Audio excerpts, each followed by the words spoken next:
मध्य प्रदेश में सत्ता पलट के बाद से ही कांग्रेस की मुश्किलें कम होती दिखाई नहीं दे रही हैं। सूत्रों की माने तो प्रद्युमन सिंह लोधी के बाद अब कांग्रेस विधायक राहुल लोधी और तरबर लोधी भी कांग्रेस छोड़ बीजेपी का दामन थाम सकते हैं। उसी के बाद कांग्रेस के वरिष्ठ नेताओं में बेचैनी बढ़ गई और नाराज विधायकों को मनाने का दौर जारी हो गया। हालांकि पीसीसी चीफ कमलनाथ के बाद पूर्व मंत्री सज्जन सिंह वर्मा के निवास पर चली मुलाकात के 1 घंटे बाद दोनों विधायकों के तेवर नरम पड़ते दिखाई दिए और कहा कि हम कांग्रेस के सच्चे सैनिक हैं, जिएंगे भी यहीं और मरेंगे भी यहीं। जबकि पूर्व मंत्री सज्जन सिंह वर्मा ने बीजेपी नेताओं को आड़े हाथों लेते हुए कहा कि ये लोग गिद्ध की तरह कांग्रेस विधायकों पर नजर गड़ाए बैठे हैं।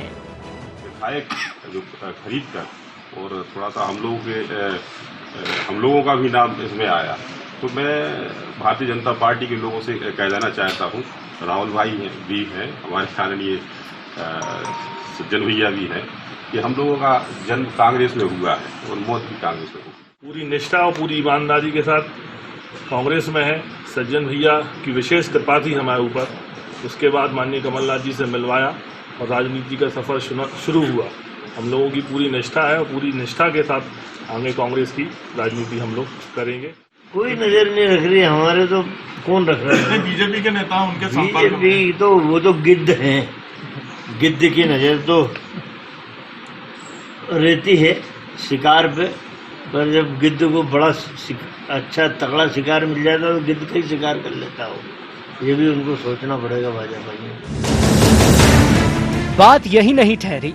बीजेपी के कद्दावर नेता जयभान सिंह पवैया ने ट्वीट कर कांग्रेस के अंतर्कलह पर अध्यक्ष सोनिया गांधी का नाम लिए बगैर निशाना साधते हुए कहा कि हे राजमाता, अपने कुनबे को संभालिए ना।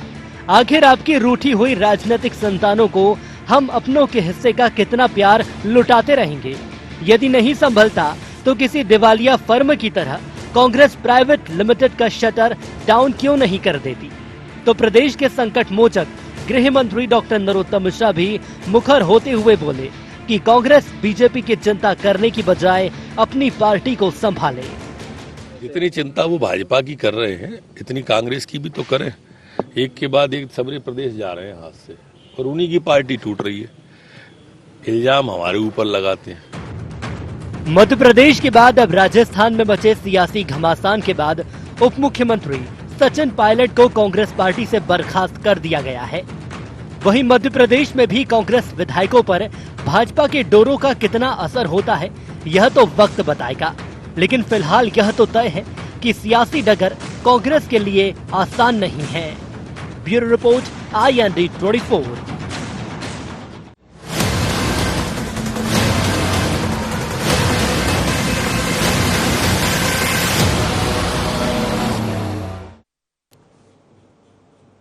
नमस्कार, शार्प एट 7 में आप सबका स्वागत है। मैं हूं आपके साथ मुक्ता पाठक। जी हां, हम बात कर रहे हैं कांग्रेस पे सियासी संकट। जिस तरह से कांग्रेस पार्टी की अगर हम बात करें राजस्थान में, इससे पहले मध्य प्रदेश में, जिस तरह से अगर हम कहें संकट के बादल जो हैं उनके ऊपर छा रहे थे, अब तो लग रहा है राजस्थान में भी है। और जिस तरह से कांग्रेस में माइग्रेशन हम देख रहे हैं, कांग्रेस से जो है माइग्रेट होके बीजेपी में आ रहे हैं।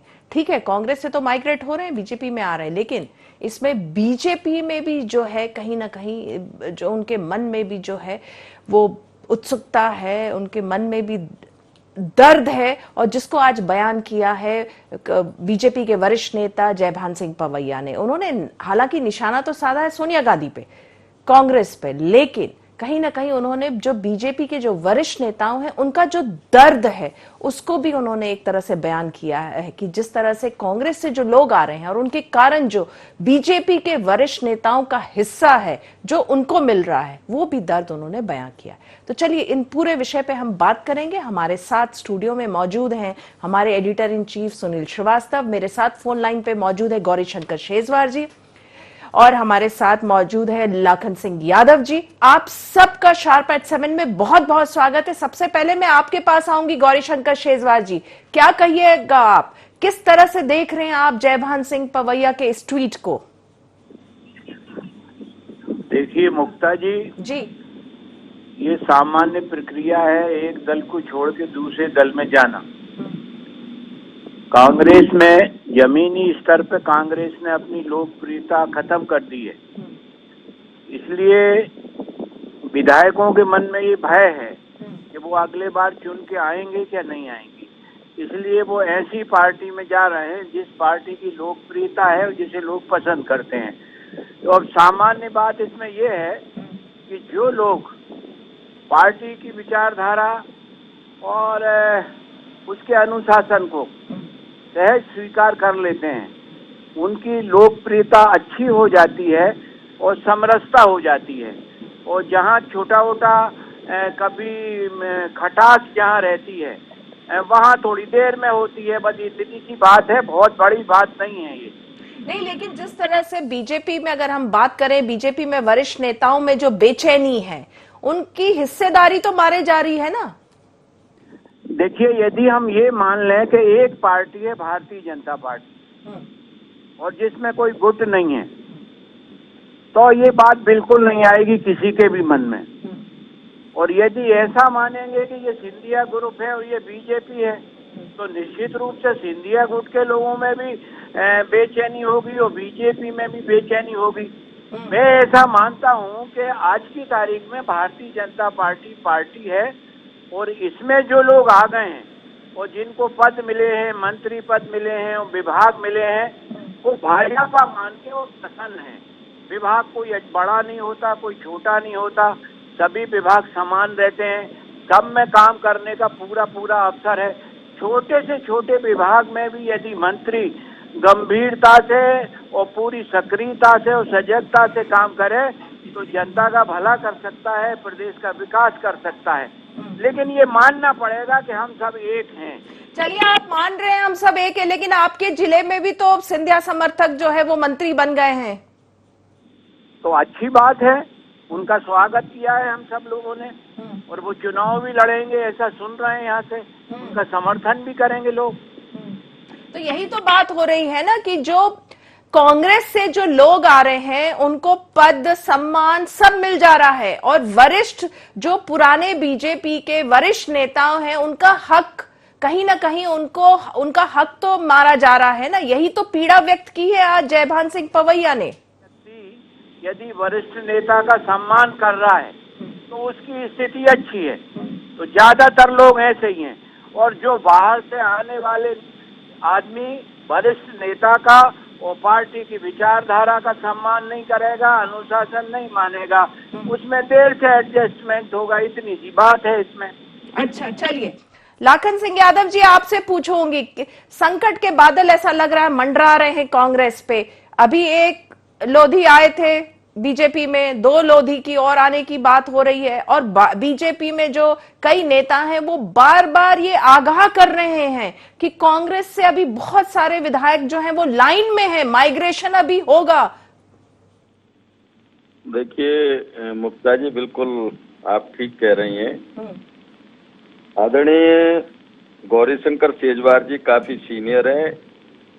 विधानसभा में इनके अनुभव का मैंने काफी लंबे समय तक इनसे आशीर्वाद लिया, सीखने को मुझे मिला है। अभी शेजवार साहब एक बात कह रहे थे कि ये जो आपने जो प्रश्न किया था कि अभी आपके क्षेत्र में भी एक विधायक टूट के कांग्रेस से और बीजेपी में आए और वो चुनाव लड़ रहे हैं और मंत्री बन गए। हाँ, मंत्री बन गए। और आपने शेजवार साहब ने इसको यूं कहा कि हाँ आ तो गए हैं और हमने ये भी सुना है कि वो चुनाव लड़ रहे हैं। ये शेजवार साहब जैसे सीनियर व्यक्ति कह रहे हैं कि हमने ये भी सुना है कि वो चुनाव लड़ रहे हैं। जी शेजवार साहब, आपको मैं धन्यवाद देना चाहता हूँ, ऐसे ही कहते जाओ कि वो सुना है आपने। हाँ। मैं ये जरूर बताना चाहता हूँ आपको मुक्ता जी, ये हकीकत तो ये है कि ये भारतीय जनता पार्टी के शेजवार साहब जैसे नेता, पवैया जी जैसे नेता, हमारे जो अजय बिश्नोई जैसे नेता, जिन लोगों ने भारतीय जनता पार्टी को सींचकर इस स्टेज पे लाके खड़ा किया और आज कांग्रेस से बिकाऊ, जिनको बेंगलोर में जाके बेचा खरीदा गया, ऐसे लोग आके निश्चित तौर पर इनकी हक को छीनने का काम कर रहे हैं। ये पवैया जी की, जहां तक मैं ग्वालियर का, पवैया जी मेरी कॉन्स्टिट्यूंसी के ही रहने वाले हैं जी। जो उनकी ग्वालियर चंबल और देश प्रदेश में जो छवि है वो बहुत प्रखर और स्पष्ट वक्ता की है। वो अपने मन की बात को बिल्कुल स्पष्ट लोगों के बीच में कहते हैं और आज उन्होंने जो बात कही है बिल्कुल उन्होंने सही कहा है कि हमारा अधिकार छीन रहे हैं। हमारी अध्यक्षा जी को भी उन्होंने आगाह किया है कि आप अपने लोगों को संभाल के रखें, लेकिन सच्चाई जो है इस धरती पर आज जो मानव जितना स्वार्थी और लालची हो गया है, ये स्वार्थ का ही कारण है कि सिंधिया जी जब पार्लियामेंट का यहाँ चुनाव हारे, उन्होंने जीवन में कभी कल्पना नहीं की कि मैं भी कभी चुनाव हार सकता हूँ। बिल्कुल, लेकिन यहाँ पे एक चीज और है, आपको बीच में रोकूंगी लाखन सिंह जी। पवैया जी ने ट्वीट में ये भी कहा है कि कांग्रेस को, जो उन्होंने ये कहा है कि आप तो प्राइवेट लिमिटेड कह के इसको शटर डाउन कर दीजिए अगर इतने लोग आपके यहाँ से जा रहे हैं कांग्रेस से। मैं वही आपको बताना चाह रहा था। एक्चुअल में क्या सिंधिया जी ने कभी ये कल्पना नहीं की थी कि हम चुनाव हारेंगे, और हारने के बाद इस परिवार की जो हिस्ट्री है कि हारने के बाद ये कभी बगैर सत्ता के जिंदा नहीं रह सकती। और इन सब चीजों को दृष्टिगत रखते हुए उन्होंने भारतीय जनता पार्टी के शीर्ष नेतृत्व से कांटेक्ट किया और ग्वालियर चंबल के और मध्य प्रदेश के जो कुछ नेता थे, जो 22 लोग इनको जो लेके गए थे, इनको भावनाओं में ले जाकर, भावनाओं में प्रभावित करके और इनको बेंगलोर में ले जाके इनका सौदा किया। आज सेम स्थिति जो राजस्थान में आप देख रहे हैं कल से, बिल्कुल यही स्थिति राजस्थान में सचिन पायलट के मन में भी कहीं ऐसी भावना पैदा हो। बिल्कुल, वक्त हो चला एक बहुत छोटे से ब्रेक का। लाखन सिंह जी आप और गौरीशंकर सेजवार जी आप दोनों बने रहिए, हम जल्द ही लौटेंगे एक छोटे से ब्रेक के बाद।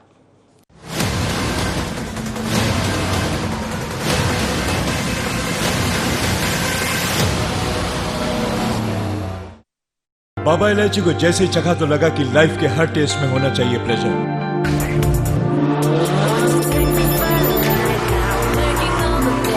बाबा इलायची, what's your pleasure?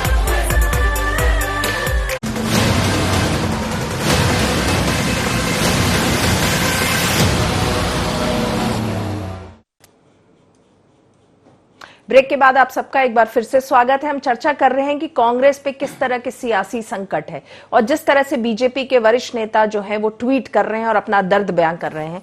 Sunil ji आप कैसे देख रहे हैं? चलिए, कांग्रेस पे तो है सियासी संकट है, माइग्रेशन हो रहा है कांग्रेस से बीजेपी की और जो है एक धीरे धीरे विधायक जा रहे हैं, लेकिन बीजेपी के जो वरिष्ठ नेता है वो सब भी अपना दर्द बयां कर रहे हैं, वो भी अपने आप को रोक नहीं पा रहे हैं।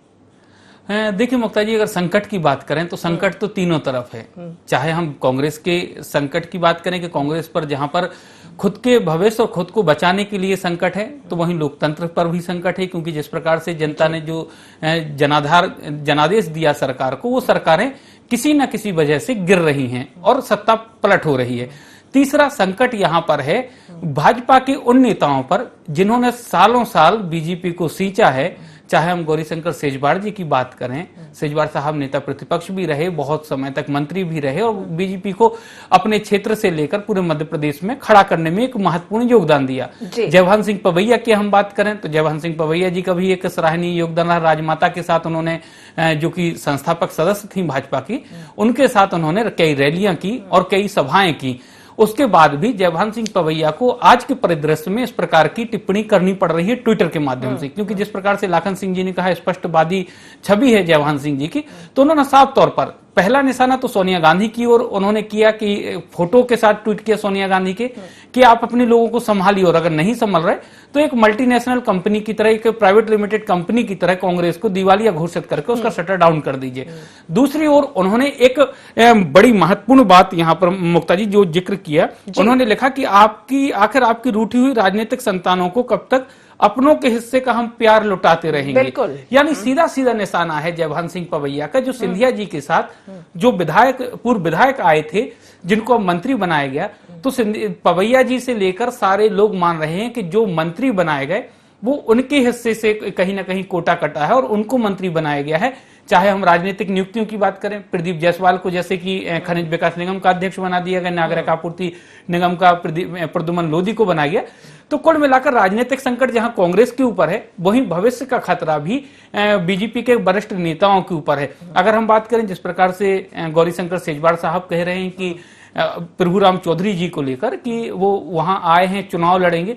लेकिन अभी सबसे बड़ी महत्वपूर्ण बात यही है कि रायसेन से मुक्ता जी, चाहे हम सुरेंद्र पटवा की बात करें, सुरेश पचौरी को हराया है उन्होंने दूसरी बार, चाहे हम यहाँ पर रामपाल सिंह की बात करें, शिवराज जी के काफी करीबी हैं, पिछली सरकार में अहम योगदान उनके पास ये दायित्व थे, और गौरीशंकर सेजवार, तीन इतने कद्दावर नेता हैं रायसेन जिले के, जबकि इन तीनों को दरकिनार किया गया और यहाँ पर नए नवेले जो प्रभुराम चौधरी जी आए हैं, जो महज कुछ वोटों से ही मुदित सेजवार, जो कि गौरीशंकर सेजवार साहब के बेटे हैं, उनसे जीते थे। तो ऐसे में आप कल्पना कीजिए कि जब तीन बड़े चेहरे जिन्होंने पूरी सियासत और तीनों जो शिवराज कैबिनेट में रहे उनको दरकिनार करके सिंधिया के साथ जो नए नवेले आए उनको मंत्री बना दिया जाए, तो कैसे एडजस्टमेंट होगा। तो सवाल अब यही है, कांग्रेस की जहां पर खुद का भविष्य बचाने का खतरा है, तो पूर्व जो दिग्गज नेता है उनके सामने भी एक बड़ा खतरा है मुक्ता जी, अपना राजनीतिक भविष्य को लेकर। बिल्कुल, शेजवार जी क्या कहेंगे? आपको लगता है जो अभी जैसे कि ये जो नए नवेले विधायक आ रहे हैं कांग्रेस से, तो जो आप लोग जैसे जो वरिष्ठ नेता हैं, आप लोगों को कष्ट हो रहा है, असहज तो हो रहे होंगे? नहीं, असहज तो कुछ नहीं हो रहा है, लेकिन परिस्थितियां अपने प्रकार की हैं, लेकिन इसमें कहीं असहज नहीं है। तो आप अपने भविष्य को लेकर चिंता नहीं है आपके अंदर? नहीं, कहीं किसी के भविष्य को कोई चिंता की बात नहीं है। भारतीय जनता पार्टी के लिए जो मेहनत करता है, जो काम करता है, हमेशा उसको जिम्मेदारियां दी जाती हैं। पार्टी जब भी जिसको जिम्मेदारियां देगी वो उसका निर्वहन करेंगे। चलिए, आपने कई बार ये बात कही है कि ये जो नए लोग आ रहे हैं, जो कांग्रेस से विधायक आ रहे हैं, उनको बीजेपी की जो है डिसिप्लिन और सिस्टम फॉलो करना पड़ेगा। तो आपको क्या लग रहा है, प्रभुराम चौधरी जी को आप कब तक सिखा पाएंगे ये सारे सिस्टम बीजेपी के? नहीं, क्या है कि वो भी सीनियर आदमी है, 6 बार चुनाव लड़े हैं, 3 बार जीते हैं, और इसके बाद जब पार्टी में आएंगे तो सबसे पहले निरंतर वो पार्टी के कार्यकर्ताओं के संपर्क में आएंगे, और जब संपर्क में लोग आते हैं तो अच्छी चीजें सीखते हैं, और पार्टी की विचारधारा भी सीख रहे हैं, और पार्टी के अनुशासन में भी रह रहे हैं। ऐसा मान के हमें चलना पड़ेगा। डिसिप्लिन और मैनर्स पूरा सीख रहे हैं। लाखन सिंह यादव जी, आपसे पूछूंगी, जो जिस तरह से अजय विश्नोई, कुसुम मेदले, अभी आज जो है जयभान सिंह पवैया, जो कहा जा रहा है बार बार कांग्रेस के अस्तित्व को ही लेकर अब सवाल उठने लगा है। मध्य प्रदेश में देखिए सत्ता परिवर्तन हुआ, तख्ता पलट गया, अब राजस्थान में भी वैसी स्थिति निर्मित हो रही। सचिन पायलट जो है वो कह रहे हैं उनके साथ विधायक, उनको आज सारे पदों से हटा दिया गया, कांग्रेस पार्टी से हटा दिया गया। फिर उन्होंने भी ट्वीट करके अपना जो है दर्द वो और उनकी वाइफ ने ये बयां किया है कि चमचागिरी की उम्मीद की जाती जो हमसे नहीं हो पाए। तो कांग्रेस के अस्तित्व पर ही खतरा मंडरा रहा है। देखिए मुक्ता जी, कांग्रेस के अस्तित्व की जहाँ तक बात है, कांग्रेस काफी पुरानी पार्टी है, और कांग्रेस में से कई सारे नेता आए, कई चले गए, कई आते रहे, लेकिन कांग्रेस अपनी स्थिति मजबूत बनाए हुए। निश्चित तौर पर राजनीति में अप डाउन तो होता रहता है, ये कांग्रेस के साथ भी ये स्थिति यही है। लेकिन इतना डाउन, एक मध्य प्रदेश आप लोगों के हाथ से गया, अब राजस्थान में वैसी स्थिति निर्मित हो रही है। जब स्वार्थी तत्व पैदा हो जाते हैं, जिनका स्वार्थ, व्यक्तिगत स्वार्थ जब झलकता है, तो निश्चित तौर पर कुछ समय के लिए ऐसी परिस्थितियां बन जाती हैं। और ये बात सही है कि जो परिस्थितियां बनी है, लेकिन मैं ऐसा मान के चलता हूं, मध्य प्रदेश की जहाँ तक बात है, ये परिस्थितियां ज्यादा समय तक मुझे लगता नहीं है कि ये बनी रहें। चलिए, एक सवाल ये भी बनता है कि सिंधिया जी को आप लोगों ने यहाँ पे नेग्लेक्ट किया, कमलनाथ ने, दिग्विजय सिंह ने नेग्लेक्ट किया, कहा सड़कों पे आ जाओ, तो उन्होंने वाकई में आप ही की सरकार को सड़कों पे ला दिया मध्य प्रदेश में। अब वो कहीं ना कहीं राजस्थान में भी वैसे ही कर रहे हैं, तो वो तो बीजेपी में जाके तो उनकी अब वाहवाही हो रही है। देखिए, सिंधिया जी की जहाँ तक बात है, निगलेक्ट वाली बात है, उनको 18 साल कांग्रेस में हुए, 17 साल वो लगातार कांग्रेस के बड़े बड़े पदों पे रहे। चूंकि इस बार वो चुनाव हार गए, और हारने के बाद मैंने जैसा पूर्व में कहा कि वो जो है बगैर सत्ता के जिंदा रहना उनके लिए मुश्किल था, पद पर रहना उनके लिए बहुत महत्वपूर्ण था। इस वजह करके खुद के स्वार्थ के लिए चले गए। दूसरा भी सेजवार साहब यहाँ ये बात कह रहे थे, आपने उनको प्रश्न किया था कि जो कांग्रेस से जो लोग टूट के आए हैं और आपके यहाँ आ रहे हैं, आप डिसिप्लिन की जहाँ तक बात करते हैं, इनको डिसिप्लिन आप कब तक सिखा देंगे? मैं सेजवार साहब आपको ये जरूर बताना चाहता हूँ कि ये भविष्य आपका बड़ा खतरे में है। और आप तो चूंकि उम्र दराज हो गए हो सेजवार साहब, आप मेरे सम्मानी है, चूंकि अपने बच्चे का भविष्य खतरे में है। और मैं मुक्ता जी ऐसा मान के चलता हूँ, ये सेजवार जी जो इनको ट्रेनिंग देंगे ना प्रभु राम जी को, मुझे लगता है इस उपचुनाव में पूरी ट्रेनिंग देके और उनको ट्रेंड करके आराम से बैठने के लिए कह देंगे, मुझे ऐसा पूरा भरोसा है। शेजवार जी से पूछ लेती हूँ, शेजवार जी आपका रिएक्शन जो अभी लाखन सिंह ने कहा है। मुक्ता जी मुझे थोड़ा समय देंगी? हाँ। मेरा ऐसा कहना है कि 35 साल कांग्रेस में उन्हें बहुत अच्छे संस्कार मिले, और हम ऐसा क्यों मानते हैं कि कांग्रेस संस्कार विहीन पार्टी है? 35 साल का वहाँ का प्रशिक्षण यहाँ भी कुछ काम आएगा। इस पे क्या कहना है इनका? क्या आप लाखन सिंह जी इस पर आप कुछ कहना चाहेंगे? तेजवार साहब मैं ये कह रहा हूँ, वो 35 साल में वो कांग्रेस की संस्कृति और संस्कार थे। अब चूंकि नई पार्टी में पहुंचे, आपकी संस्कृति और संस्कार अलग है। खरीद फरोख्त जैसे संस्कार है आप लोगों के, बदले की भावना जैसे संस्कार है सेजवार साहब। तो वो ट्रेनिंग आप इस उपचुनाव में जरूर दे देना उनको। शेजवार जी बोलिए जी। मेरा ऐसा कहना है कि कांग्रेस में क्या सब लोग संस्कार विहीन है क्या, और हमारे यहाँ केवल संस्कारित होने के लिए आए हैं क्या वो? यदि ऐसा है तो और अच्छी बात है, फिर तो हमारी पार्टी की प्रशंसा होना चाहिए। चलिए सुनील जी आपका रिएक्शन चाहूंगी, ये जो अभी जिस तरह से कॉन्वर्सेशन चला उस पर आप क्या कहेंगे? देखिए, अगर हम ज्योतिरादित्य सिंधिया की बात करें मुक्ता जी, तो क्योंकि मध्य प्रदेश से जो उन्होंने शुरुआत की अब राजस्थान तक वो पहुंच गए हैं, क्योंकि वहां पर उनकी बुआ पहले मुख्यमंत्री रह चुकी हैं 2 से 3 बार। तो अब सचिन पायलट से उनकी मुलाकात भी हुई थी, लगभग 40 मिनट दिल्ली में बात हुई थी, और उसके बाद से ही ये पूरा घटनाक्रम शुरू हुआ है। तो अब ऐसा लग रहा है देखने में कि महाराज से वो मैनेजर बन गए हैं, पार्टी के लिए मैनेज करने का काम कर रहे हैं, लोगों को भाजपा के लिए मैनेज करने का काम कर रहे हैं। और यही वजह है कि जिस प्रकार का घटनाक्रम हमने मध्य प्रदेश में देखा, लगभग वैसा ही घटनाक्रम अब राजस्थान में दिखाई दे रहा है। क्योंकि यहां पर भी कोशिश की गई कि जब सिंधिया समर्थक जो विधायक थे उनको मनाने की कोशिश की गई, जब नहीं माने तो 6 मंत्रियों को कमलनाथ जी ने बर्खास्त किया था मंत्रिमंडल से, और कमोबेश ऐसी ही तस्वीर 3 मंत्रियों को राजस्थान में बर्खास्त किया गया, उप मुख्यमंत्री को बर्खास्त किया गया, पार्टी से निष्कासित किया गया। तो लगभग फिल्म की अगर हम बात करें मुक्ता जी, तो सिर्फ किरदार बदले हैं, जगह बदली है, लेकिन सिचुएशन वही है। तो ये हो सकता है आने वाला वक्त राजस्थान सरकार के लिए खतरे भरा रहे, मुश्किल भरा रहे, लेकिन अब सिंधिया जी के साथ जो शुरुआत हुई है बीजेपी की, तो राजस्थान होते हुए महाराष्ट्र में भी सिंधिया जी के अच्छे संबंध हैं और भी राज्यों में अच्छे संबंध हैं। जतिन प्रसाद की अगर हम बात करें, जो जतिन प्रसाद का भी साथ इनको मिल रहा है, जो सचिन पायलट की पत्नी है सारा पायलट, वो अगर हम बात करें तो फारूक अब्दुल्ला की बेटी है, उमर अब्दुल्ला की बहन है। तो कहीं ना कहीं कश्मीर तक, यानी कश्मीर से लेकर कन्याकुमारी तक ज्योतिरादित्य सिंधिया का फैक्टर काम करेगा। और जहां जहां भी कांग्रेस को डैमेज या डेंट पहुंचाने का काम सिंधिया जी कर सकते हैं, वो लगे हुए हैं। और ये जरूर रहेगा, जिस प्रकार से आज उन्होंने भोपाल में कहा कि 90 दिन वो चुप रहे, लेकिन अब जवाब देने का वक्त है। तो अब जवाब देने की शुरुआत जो सिंधिया जी ने है वो राजस्थान से कर दी, और देखना अब दिलचस्प होगा कि कांग्रेस इसको कैसे कंट्रोल करती है, चाहे हम भोपाल की बात करें, राजस्थान की बात करें, या फिर दिल्ली की बात करें। बिल्कुल। गौरी शंकर शेजवार जी और लाखन सिंह यादव जी, आप दोनों का बहुत बहुत धन्यवाद इस चर्चा में शामिल होने के लिए। और देखिए, ये सियासी जो संकट है ये कांग्रेस में वाकई है, और जिस तरह से जो जयभान सिंह पवैया कह रहे हैं कि आप प्राइवेट लिमिटेड डिक्लेयर करके इसका शटर डाउन कर दीजिए, और सिंधिया जी ने जो आज आगाह किया और कहा कि मैं चुप रहा, मैं 3 महीने चुप रहा, लेकिन अब मैं जवाब दे रहा हूं, और वो जिस तरह से जवाब दे रहे हैं वो दिख रहा है, पहले मध्य प्रदेश फिर राजस्थान, और ये सफर अब और कहां जाएगा ये आने वाला समय बताएगा। तो शार्प एट 7 में फिलहाल इतना ही। आप बने रहिए IND 24 के साथ। नमस्कार।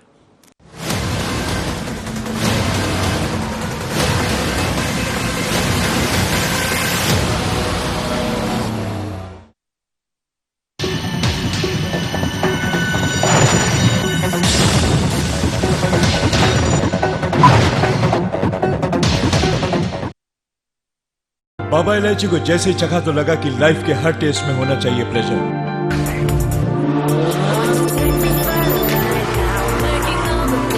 बाबा इलायची, व्हाट्स योर प्लेजर?